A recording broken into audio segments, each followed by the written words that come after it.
Hello everyone, और full energy के साथ आप सभी का स्टडी विद श्रेया चैनल की आज की इस लाइव क्लास में बहुत बहुत स्वागत है। मैं देख सकती हूँ बहुत सारे बच्चे जुड़ चुके हैं, तो आज हम बिना टाइम वेस्ट किए सीधा अपने टॉपिक पर आते हैं, जो है उत्तर वैदिक काल, मतलब लगभग 1000 से 500 ईसा पूर्व का समय। मैम, तो आज हम वो लोहे वाली कहानी कवर करने वाले हैं ना? बिल्कुल सही पहचाना। आज की हमारी पहली स्लाइड का टाइटल ही है कि जब लोहे ने भारत का भविष्य गढ़ा। तो होता क्या है ना, पहले जो आर्य थे वो खाना बदोश थे, मतलब घुमंतू जीवन जीते थे, गायों को चराते हुए यहाँ वहाँ भटकते थे। लेकिन फिर एक जादू हुआ जिसे उस समय की किताबों में श्याम अयस कहा गया। अब श्याम अयस मतलब काले रंग की कोई चीज? हाँ, एकदम सही, श्याम अयस यानी लोहा। इस लोहे की जादुई ताकत ने सब कुछ बदल दिया। लोहे के कुल्हाड़ियों से गंगा की घाटी के जो घने जंगल थे ना, उन्हें काटना आसान हो गया। और इसके बाद आर्यों ने अपना वो घुमंतू जीवन छोड़कर एक जगह टिककर स्थायी कृषि शुरू कर दी। मैम, मेरा एक छोटा सा डाउट है। स्लाइड में एक वर्ड लिखा है आर्थिक अधिशेष या सरप्लस। ये थोड़ा टेक्निकल लग रहा है, इसका असली मतलब क्या होता है? बहुत अच्छा सवाल है। इसे एक आसान रियल लाइफ उदाहरण से समझते हैं। सोचो तुम्हारे घर में रोज 4 रोटियों की जरूरत है, लेकिन तुम 10 रोटियां उगाने लगो, तो जो 6 रोटियां एक्स्ट्रा बची ना, वही तुम्हारा सरप्लस या अधिशेष है। अच्छा, मतलब जरूरत से ज्यादा अन्न उगाना। एकदम सही। और जब किसान के पास सरप्लस खाना आ गया, तो उसे रोज खाने की तलाश में भटकना नहीं पड़ा, वो एक जगह टिक कर रहने लगा। इसी वजह से जो छोटे छोटे कबीले थे वो बड़े जनपदों में बदल गए, और यहीं से आज के हिंदू धर्म के सामाजिक ढांचे की नींव भी रखी गई। अरे वाह, मतलब एक धातु ने इतना सब कर दिया। बिल्कुल। अब यहाँ एक बहुत जरूरी एग्जाम पॉइंट है, ध्यान से सुनना। परीक्षा में अगर पूछे कि लौ युग और उत्तर वैदिक काल, तो याद रखना ये दोनों बिल्कुल एक ही हैं।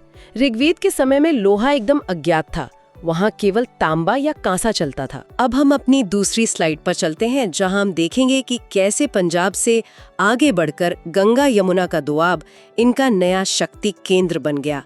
पिछली स्लाइड में हमने लोहे की बात की थी ना, तो उसी लोहे की कुल्हाड़ियों की मदद से आर्य पंजाब, जिसे सप्तसैंधव कहते थे, वहां से खिसक कर कुरुक्षेत्र और गंगा की उपजाऊ घाटी तक पहुंच गए। तो क्या जंगलों को सिर्फ काटा गया था? इसके पीछे शतपथ ब्राह्मण में एक बहुत ही रोचक कथा मिलती है। उसमें लिखा है कि अग्नि ने जंगलों को जलाकर आर्यों का पूरब की ओर रास्ता बनाया। मतलब ये स्लैश एंड बर्न वाली तकनीक थी। और इसी के साथ भारत 3 नए हिस्सों में बट गया।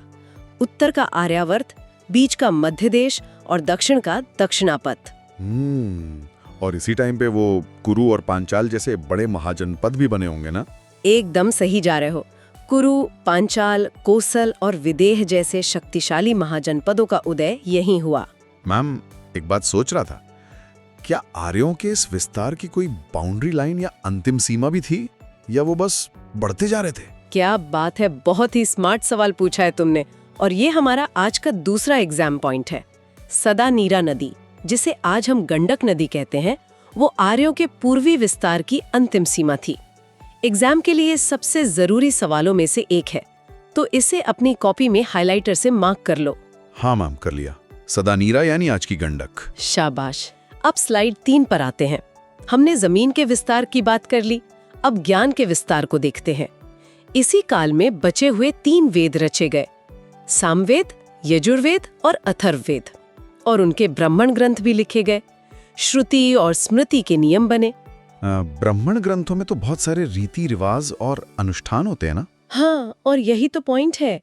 जब ब्राह्मण ग्रंथों ने कर्मकांड और रिचुअल्स बहुत ज्यादा बढ़ा दिए, तो एक बगावत हुई।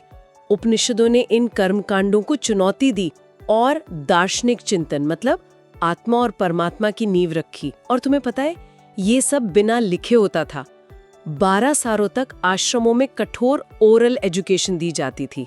इतिहास और तर्कशास्त्र सिर्फ सुनकर याद किए जाते थे। अरे बाप रे, 1 मिनट, 12 साल तक बिना कुछ लिखे सिर्फ सुनकर इतनी पढ़ाई कैसे होती थी? मेरी तो कल की क्लास याद नहीं रहती। इसीलिए तो इसे स्मृति कहते थे। उस समय स्मृति शक्ति यानी याददाश्त का बहुत ज्यादा महत्व था, क्योंकि लिपि या लिखने का ज्ञान बहुत बाद में आया। अब जल्दी से एक एग्जाम पॉइंट नोट करो।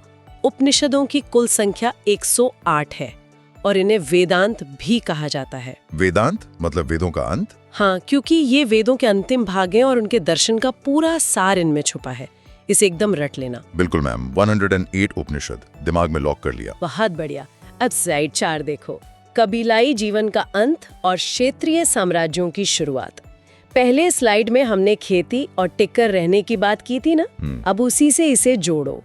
जब लोग एक फिक्स भौगोलिक क्षेत्र में बस गए तो उनका जो जुड़ाव पहले खून के रिश्ते से था वो अब जमीन के जुड़ाव में बदल गया। मतलब जमीन ज्यादा जरूरी हो गई थी। एकदम। और छोटे कबीले मिलकर बड़े जनपद बन गए। जैसे भरत और पुरु कबीले मिले तो कुरु जनपद बन गया। और युद्ध के कारण भी बदल गए। ऋग वैदिक काल में युद्ध गायों के लिए होते थे, लेकिन अब युद्ध जमीन और साम्राज्य के लिए होने लगे होंगे। बिल्कुल। यहीं से निजी संपत्ति या प्राइवेट प्रॉपर्टी का जन्म हुआ।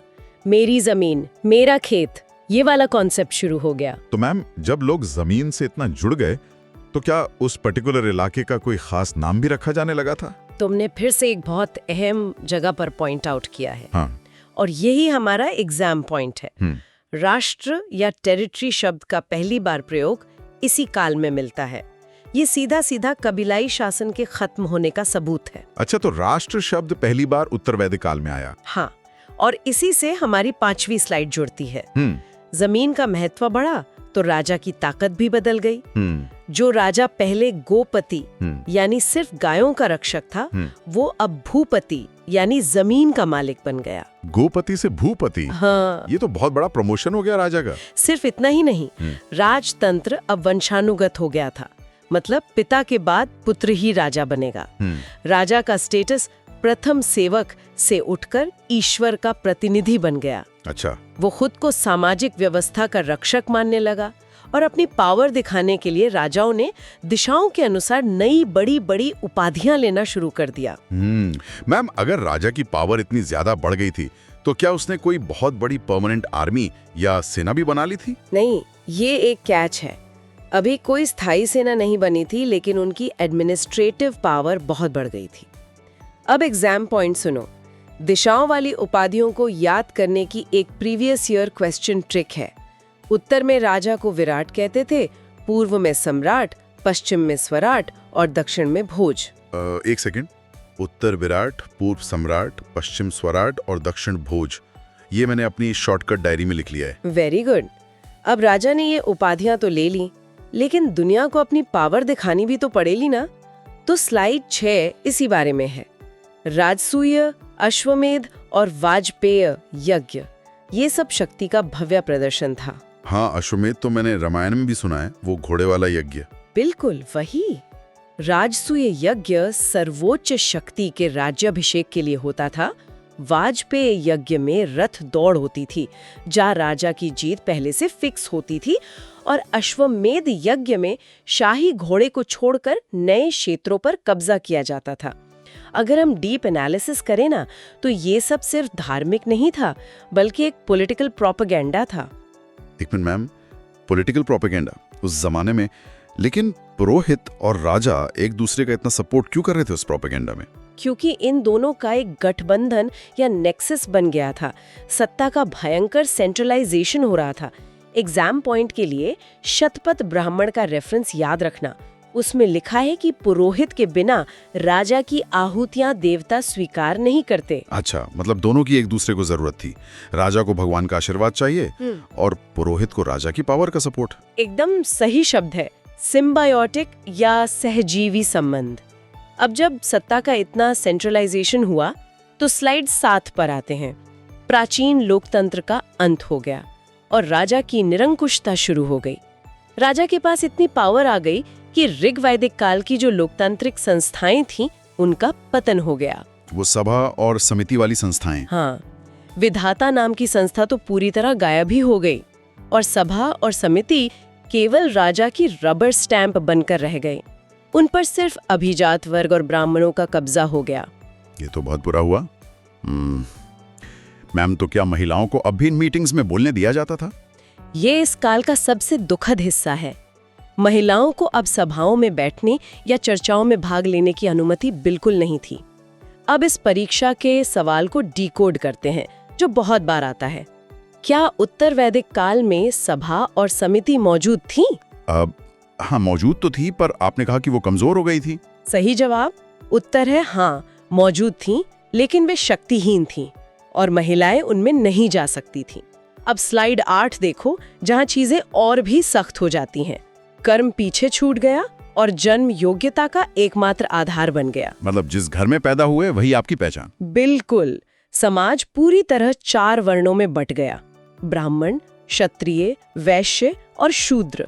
और ये विभाजन जन्म आधारित और बहुत कठोर हो गया। एक उपनयन संस्कार होता था जिसमें पवित्र धागा पहनाते थे, वो सिर्फ ऊपरी 3 वर्णों तक ही सीमित रह गया, जिन्हें द्विज कहते थे। हाँ, द्विज। और शूद्रों को अछूत या अक्षम मानकर इन सभी अधिकारों से वंचित कर दिया गया। मैम, क्या इतने कठोर सिस्टम में भी कोई एक्सेप्शन या अपवाद था?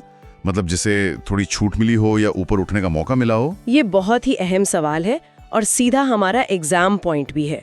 द्विज में शूद्र शामिल नहीं थे, लेकिन एक अपवाद था, रथकार यानी रथ बनाने वाले शिल्पकार। उन्हें विशेष दर्जा प्राप्त था और उन्हें जनेऊ पहनने का अधिकार भी था। अरे वाह, रथकार! मतलब राजा को रथ चाहिए तो उन्हें स्पेशल ट्रीटमेंट देना पड़ा। मैंने ये ट्रिक दिमाग में लॉक कर ली। शाबाश। अब स्लाइड 9 पर आते हैं, सत्ता का खेल।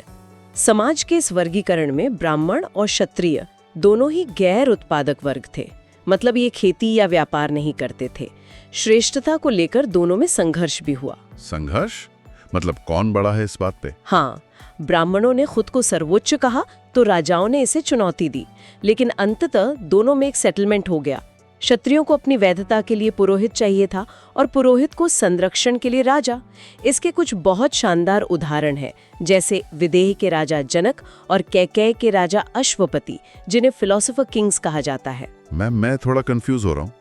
अगर सबसे ऊपर के दोनों वर्ण खेती नहीं करते थे, काम नहीं करते थे, तो राज्य का खर्चा कौन उठाता था? टैक्स कौन देता था? यही तो इस काल का सबसे बड़ा सच और तुम्हारा अगला एग्जाम पॉइंट भी। पूरे समाज में कर या टैक्स देने वाला एकमात्र वर्ण सिर्फ और सिर्फ वैश्य था। ब्राह्मण और क्षत्रिय केवल उपभोग करते थे।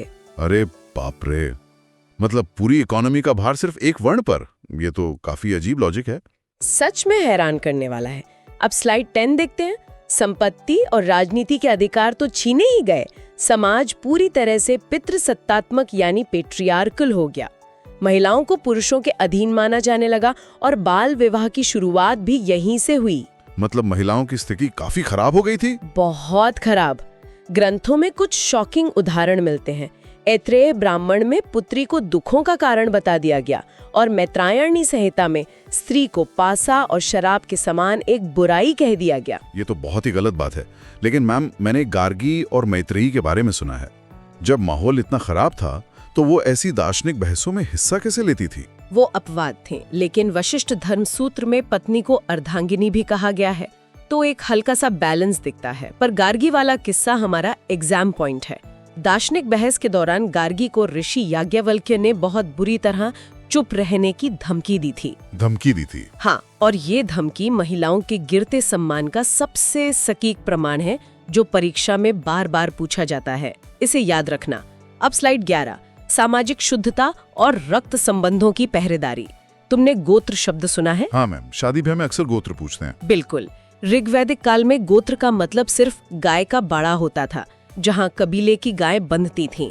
लेकिन अब इसका मतलब हो गया एक ही पूर्वज से उत्पन्न कुल। और रक्त शुद्धता बनाए रखने के लिए एक ही गोत्र में शादी करने पर पूरी तरह प्रतिबंध लगा दिया गया, जिसे एक्सोगैमी कहते हैं। अच्छा, तो गोत्र का असली मतलब यहाँ से शुरू हुआ? हाँ, और 8 प्रकार के विवाहों का भी जिक्र है। 4 प्रशंसित माने जाते थे और 4 निंदित। इसके अलावा अनुलोम और प्रतिलोम विवाहों से नई वर्ण संकर जातियां भी बनी। मैम, इतने सारे विवाहों में उस समय सबसे बेस्ट किसे माना जाता था? ये लो तुम्हारा एग्जाम पॉइंट।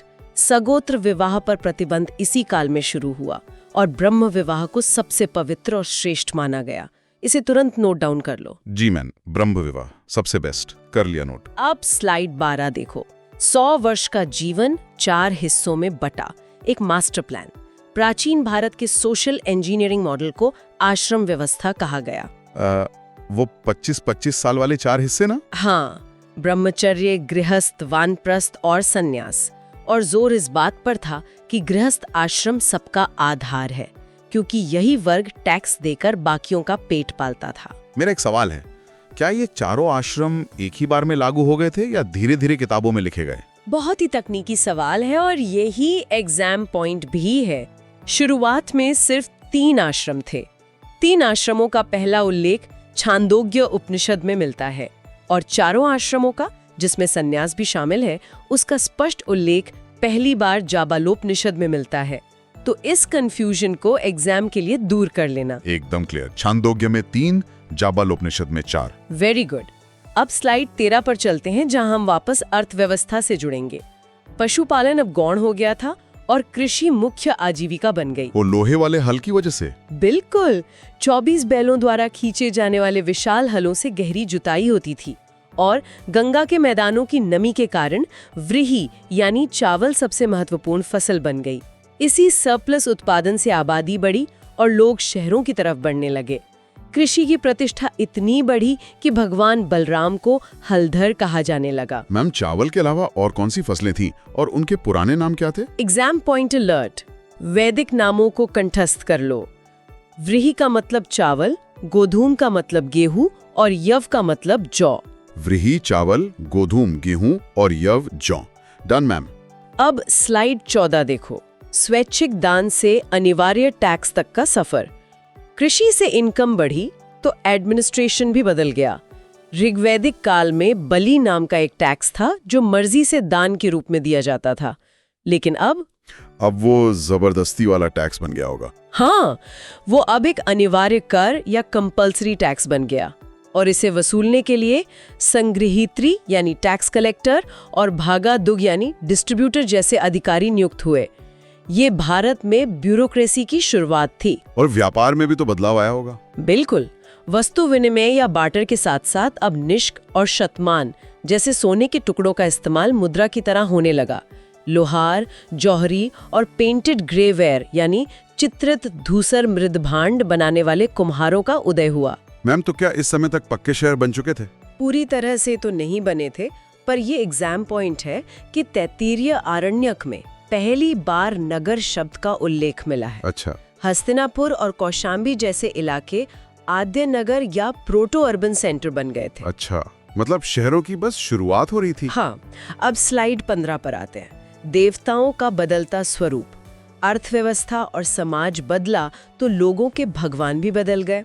ऋग्वैदिक काल के सबसे बड़े युद्ध देवता इंद्र का महत्व कम हो गया और क्योंकि अब समाज रचयिता चाहता था तो सृजन के देवता प्रजापति यानी ब्रह्मा सर्वोच्च बन गए। मतलब भगवान की पॉपुलैरिटी भी समाज की जरूरतों पर डिपेंड करती थी। एकदम सच कहा। रुद्र और विष्णु की लोकप्रियता भी काफी बढ़ी, लेकिन यज्ञ अब प्रार्थना नहीं बल्कि जादुई शक्ति पाने का जरिया बन गए थे। अच्छा। इसी जटिलता के खिलाफ उपनिषदों ने विद्रोह किया था। मैम, स्लाइड में एक भगवान पूषण का नाम लिखा है। ये कौन थे और एक ही भगवान का स्टेटस कैसे बदल सकता है? ये बहुत ही ट्रिकी हिस्सा है और तुम्हारा एग्जाम पॉइंट भी है। पूषण ऋग्वैदिक काल में पशुओं के रक्षक और बड़े देवता थे, लेकिन उत्तर वैदिक काल में वर्ण व्यवस्था की कठोरता के कारण उन्हें शूद्रों का देवता माना जाने लगा। समाज के बदलाव का भगवानों पर ऐसा असर एग्जाम में पक्का पूछा जाता है। ये तो सच में बहुत अजीब है कि भगवान को भी वर्णों में बांट दिया गया। बिल्कुल। अब स्लाइड 16 पर आते हैं, जहां हम प्राचीन राज्यों और उनकी वर्तमान लोकेशन को देखेंगे। मद्र, जो आज का कश्मीर और कांगड़ा है, वो शिक्षा का केंद्र था। कैकय आज के शाहपुर झेलम इलाके में था। उशीनर उत्तरी यूपी में और विदेह उत्तरी बिहार में था, जहां के राजा जनक थे। मैं मैप में देख रहा हूँ, बिहार के बाकी हिस्से का क्या हुआ? मतलब मगध का? क्या वो वैदिक संस्कृति में नहीं आते थे? एक्सीलेंट ऑब्जर्वेशन, और यही हमारा नेक्स्ट एग्जाम पॉइंट है। मगध और अंग, जो दक्षिणी और पूर्वी बिहार है, उसे वैदिक मुख्य धारा से बाहर माना जाता था, क्योंकि वहां के लोग ये सब कर्मकांड और यज्ञ नहीं करते थे। इस एक्सेप्शन को हमेशा याद रखना। प्रॉमिस मैम, मगध और अंग वैदिक कल्चर से बाहर थे, याद रहेगा। गुड। अब स्लाइड 17, परीक्षा में हर बार पूछे जाने वाले कीवर्ड्स। मैं इनका पोस्टमार्टम करती हूँ, ध्यान से सुनना। पहला है अक्ष्वाप यानी पासा या जुआ निरीक्षक, दूसरा तक्षण यानी बढ़ई जो रथ बनाने के लिए बहुत जरूरी था, तीसरा पागला जो राजा का दूध होता था, और चौथा निष्क जो ऋग्वेद में सिर्फ गले का हार था पर अब मुद्रा बन गया था। एक मिनट मैम, राजा के दरबार में जुआ निरीक्षक या अक्ष्वाप की क्या जरूरत थी? राजा जुए को इतना महत्व क्यों देते थे? Exam point. अक्ष्वाप शब्द दर्शाता है कि जुआ या डाइस उस समय राजाओं का एक अत्यंत महत्वपूर्ण सामाजिक और राजनीतिक खेल बन चुका था। तुम्हें महाभारत के जुए वाला किस्सा तो याद ही होगा, वो इसी दौर की कूटनीति को दिखाता है। ओहो, अब समझ आया महाभारत का कनेक्शन। हाँ, अब हम स्लाइड 18 पर हैं, जहां हम पिछले सालों के प्रश्नों का लॉजिक डिकोड करेंगे। एग्जामिनर हमेशा ऋग्वेदिक और उत्तर वैदिक काल के बीच कंफ्यूजन पैदा करता है। मैम, इस कंफ्यूजन को दूर करने का कोई क्लियर कट नियम है क्या? मतलब वर्ण व्यवस्था वाले सवाल में क्या ट्रिक लगाएं? ये लो गोल्डन रूल, जो तुम्हारा एग्जाम पॉइंट भी है। अगर सवाल आए कि वर्ण व्यवस्था कब शुरू हुई, तो उत्तर होगा ऋग्वैदिक काल का अंत। लेकिन अगर पूछे कि वर्ण व्यवस्था कब कठोर और जन्माधारित हुई, तो उत्तर है उत्तर वैदिक काल। शुरू हुई ऋग्वैदिक के अंत में और कठोर हुई उत्तर वैदिक में। Got it. शानदार। अब स्लाइड 19 पर आते हैं। यहाँ मैं तुम्हें नेगेटिव मार्किंग से बचने के लिए 3 रेड अलर्ट या ट्रैप्स बता रही हूँ। ट्रैप 1, महिलाओं को हमेशा सभा में बैठने का अधिकार था। ये बिल्कुल गलत है। उत्तर वैदिक काल में ये अधिकार छीन लिया गया था।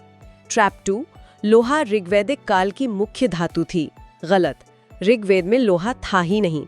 और ट्रैप 3, पूषण हमेशा से शूद्रों के देवता थे। ये भी गलत है। मैम, इनमें से सबसे ज्यादा बार कौन सा ट्रैप फंसाता है? Exam point. पूषण वाला ट्रैप सबसे खतरनाक है। देवता का पद सामाजिक स्थिति के साथ बदल गया, ये समाज के स्तरीकरण का सबसे बड़ा सबूत है और बच्चे अक्सर इसमें गलती करते हैं। मैं तो पक्का गलती नहीं करूंगा अब। मुझे भी यही उम्मीद है। अब स्लाइड 20 देखो, एक नजर में पूरा इतिहास। मैंने ऋग्वैदिक और उत्तर वैदिक काल की एक तुलनात्मक टेबल बनाई है। भूगोल सप्त सैंधव से गंगा दोआब तक आ गया, अर्थव्यवस्था पशुपालन से कृषि और लोहे पर आ गई, राजनीति कबीलाई से क्षेत्रीय हो गई और समाज लचीले वर्ण से कठोर वर्ण में बदल गया। मैम, क्या सिर्फ इतनी सी टेबल से बड़े वाले सवाल हल हो जाएंगे? मैं दावे के साथ कह सकती हूँ, और ये एग्जाम पॉइंट भी है। अगर तुम इस एक तुलनात्मक स्लाइड को दिमाग में छाप लोगे, तो तुम्हारे 80% कथन कारण या असर्शन रीजनिंग वाले प्रश्न सीधे हल हो जाएंगे। क्या बात है, मतलब ये टेबल तो मास्टर की है। बिल्कुल। और अब हमारी आखिरी स्लाइड, स्लाइड 21। यहाँ कुछ ट्रिक्स या निमोनिक्स हैं। 8 विवाहों के लिए याद रखो BDAP यानी 4 अच्छे विवाह और GARP यानी 4 बुरे विवाह, और 12 रत्नी मंत्रियों को याद रखने के लिए SBAP ट्रिक का इस्तेमाल करो। तो अगर मास्टर समरी दें, लोहे ने कृषि बढ़ाई, कृषि ने अधिशेष या सरप्लस दिया और उसी सरप्लस ने महाजनपद बना दिए। मैम, आज की क्लास के बाद तो मेरे सारे कॉन्सेप्ट एकदम क्रिस्टल क्लियर हो गए हैं, एकदम कॉन्फिडेंस आ गया है। इस सुनकर मुझे बहुत अच्छा लगा। तो क्लास को वाइंड अप करने से पहले मैं अपने सभी दर्शकों के लिए सोचने वाला एक सवाल छोड़ना चाहती हूँ। सोचिए, 3000 साल पहले लोहे की कुल्हाड़ी नाम की एक अकेली टेक्नोलॉजी ने पूरे समाज, धर्म और राजनीति का ढांचा हमेशा के लिए बदल कर रख दिया था। तो क्या आज के ज़माने की जो नई टेक्नोलॉजी है, जैसे कि आर्टिफिशियल इंटेलिजेंस या AI, क्या वो हमारे भविष्य का नया लोहा बन रही है? क्या इस AI से भी हमारा समाज, हमारी अर्थव्यवस्था और हमारे काम करने के तरीके पूरी तरह बदलने वाले हैं? इस पर ज़रूर विचार कीजिएगा। इसी मजबूत विचार के साथ हम आज की शानदार क्लास को यहीं ख़त्म करते हैं। पढ़ते रहिए और आगे बढ़ते रहिए।